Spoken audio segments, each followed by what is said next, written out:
प्रमोद जी दोबारा विधानसभा में पहुंचेंगे और 11 तारीख को आप सबको अपनी वोट की कीमत को समझना है।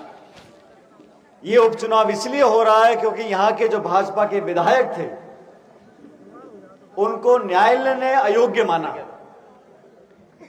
हमारे कहने से उनको नहीं हटाया गया और सरकार ने पूरी ताकत लगाई, लेकिन न्यायपालिका ने यह आदेश दिया कि आपके जो चुने हुए विधायक थे वो अयोग्य ठहराए गए, इसीलिए यहां पर उपचुनाव हो रहा है। और जैसा प्रमोद जी ने कहा, इस उपचुनाव से कोई सरकार नहीं बदलेगी, लेकिन लगभग 2 साल से राजस्थान में जो सरकार बनी है भाजपा की, क्या काम उन्होंने किया, जनता को कैसे निराश किया, लोगों के सपनों पर पानी फेरा, नौकरी का, रोजगार का, पेपर लीक का, भ्रष्टाचार का तमाम वादे करने के बाद वो सत्ता में आए और 2 साल से लगातार आपसी खींचतान हो रही है, अफसर हावी है, गांव में नरेगा बंद हो गई, बुआई के समय डीएपी खाद नहीं मिल रहा, बिजली पानी की किल्लत है, आए दिन यहां भ्रष्टाचार हो रहा है, महिलाओं का शोषण हो रहा है और संभालने वाला कोई नहीं। राजस्थान प्रदेश में जिम्मेदारी लेकर कोई ये कहने वाला व्यक्ति नहीं है कि मैं फला चीज को ठीक कर दूंगा, मैं फसल का मुआवजा दिलाऊंगा, मैं बच्चों को शिक्षित करूंगा। झालावाड़ में बच्चे मर गए छत दबने से, कोई जिम्मेदार नहीं है। राजस्थान में रोज जयपुर में, फलौदी में, जोधपुर में लगातार टक्कर हो रही है, टैंकर फट रहे हैं, सैकड़ों लोग मर रहे हैं, कोई जिम्मेदार नहीं है। ग्रामीण क्षेत्र में निर्माण ठप पड़ा है, कोई जिम्मेदार नहीं है। लेकिन ये उपचुनाव इसलिए महत्वपूर्ण है कि यहां से जो संदेश जाएगा पूरे प्रदेश और देश के अंदर, वो संदेश दुनिया जानना चाहती है। हमारे यहां पर चुनाव जब हुआ अंता में, तो बीजेपी के उम्मीदवार कौन होगा, ये बहुत देर तक खिंचाव चलता रहा। कोई यहां से खींचे, कोई वहां से खींचे, ले दे के अब क्या मोरपाल जी उनका है, मोरपाल जी को हाँ उतार दिया है। कोई खुश है, कोई ना खुश है, कोई किसी का मुंडा सूझ रहा है, कोई भाग गया, कोई आ नहीं रहा। मुख्यमंत्री भी मन मार के यहां पे आ रहे हैं कल, लेकिन बात बीजेपी की नहीं है, बात इस प्रदेश के क्षेत्र की जनता की है। और मैं दावे से कह सकता हूं, पिछले 20-25 सालों में जितना भी विकास इस क्षेत्र का हुआ वो कांग्रेस के कार्यकाल में हुआ। जब कांग्रेस के यहां से विधायक चुनकर जाता है, सरकार हमारी बनती है, तब यहां पर काम होता है। आप लोगों को अपनी वोट की कीमत समझनी है। अभी बिहार में चुनाव चल रहा है, प्रधानमंत्री बिहार में गए और क्या बोलकर आए वहां पर कि आरजेडी ने कांग्रेस की कनपट्टी पे कट्टा रखा है। ये भाषा को प्रधानमंत्री बोल सकते हैं? आप कल्पना करो, जिस पार्टी का प्रधानमंत्री उस भाषा का प्रयोग कर सकता है, तो उस पार्टी के यहाँ के नेता प्रदेश के क्या क्या नहीं कर सकते सत्ता हासिल करने के लिए, चुनाव जीतने के लिए। हथकंडे अपना सकते हैं, वोट काटने के 100 तरीके निर्माण कर सकते हैं, लेकिन मैं जानता हूं कि 36 कौम के लोग, चारों धर्म के लोग जब मन बना लेते हैं, तब आप लोग हमेशा की तरह हमारे हाथ का निशान जो कांग्रेस की पहचान है उस पर बटन दबाएंगे। और पिछली बार जब जीते थी कांग्रेस, उससे ज्यादा वोट से जिताकर प्रमोद जी को यहाँ विधानसभा में भेजेंगे। प्रमोद जैन जी जब हम विपक्ष में थे तो मेरे साथ उपाध्यक्ष थे, जब मैं प्रदेश कांग्रेस कमेटी का अध्यक्ष था। और ये बात सच है, कांग्रेस पार्टी का कोई भी काम होता है, कोई भी जिम्मेदारी दी जाती है, चाहे उपचुनाव की दी जाए, चाहे प्रोग्राम की दी जाए, चाहे राहुल जी की सभा की दी जाए, या पार्टी का कार्यक्रम हो। पदयात्रा हम लोगों ने करी थी झालावाड़ से 12 तक।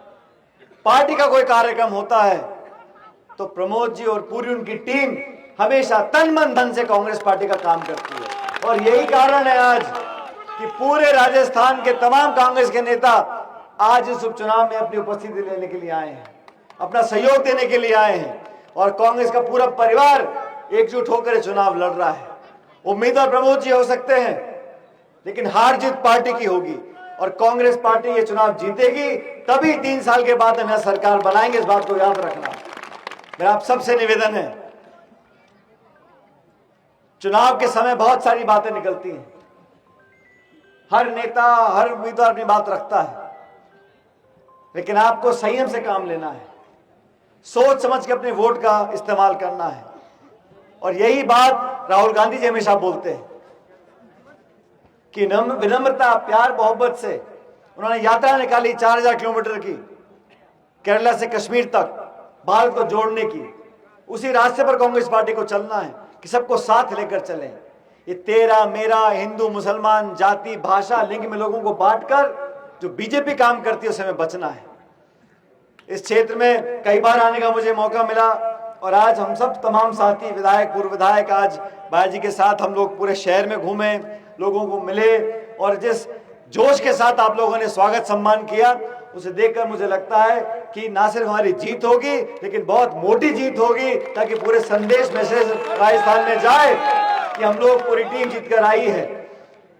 ये चुनाव बड़ा महत्वपूर्ण है। तमाम नेता हमारी पार्टी के यहाँ पर हैं। मुझे मालूम पड़ा कि पूर्व मुख्यमंत्री वसुंधरा जी यहाँ प्रचार कर रही हैं और मुख्यमंत्री भी मेरे ख्याल कल आ रहे हैं प्रचार करने के लिए। वो कितना भी घूम लें, कितना वोट मांग लें, लेकिन 2 साल का जो सरकार का कार्यकाल रहा उसका जवाब देना पड़ेगा। इस सरकार की नींद खोलने के लिए 11 तारीख को हाथ के निशान पर बटन दबाकर भारी बहुमत से प्रमोद जी को जिताकर विधानसभा में भेजें, ताकि हमारे साथ वो बैठे और बैठकर आपकी चिंता कर सकें। लेकिन साथियों ने ज्वाइन किए थे, उनका सम्मान है। और क्योंकि वीआईपी क्षेत्र है, वीआईपी सांसद, वीआईपी पूर्व मुख्यमंत्री यहां पर आ रहे हैं, लेकिन हम लोगों ने भी बड़ी टक्कर ली है।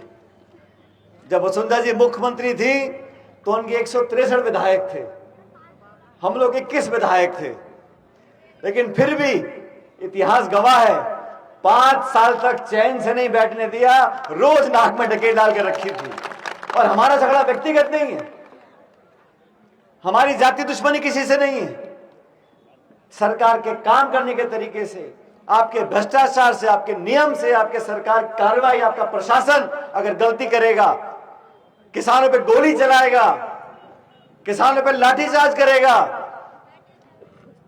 बच्चों का शोषण होगा, तो हम आवाज उठाएंगे।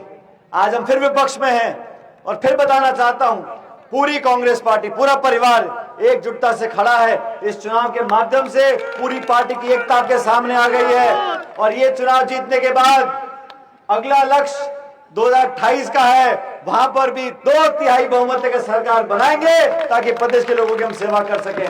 इसलिए अंत में आज जिन साथियों ने भाजपा छोड़कर हमारी कांग्रेस पार्टी को ज्वाइन किया है, शामिल किया है, उन सबका मैं तहे दिल से, खासकर नागर साहब, उनके तमाम साथियों का बहुत बहुत स्वागत करता हूं और सम्मान सहित आपका स्वागत इस पार्टी में करता हूं।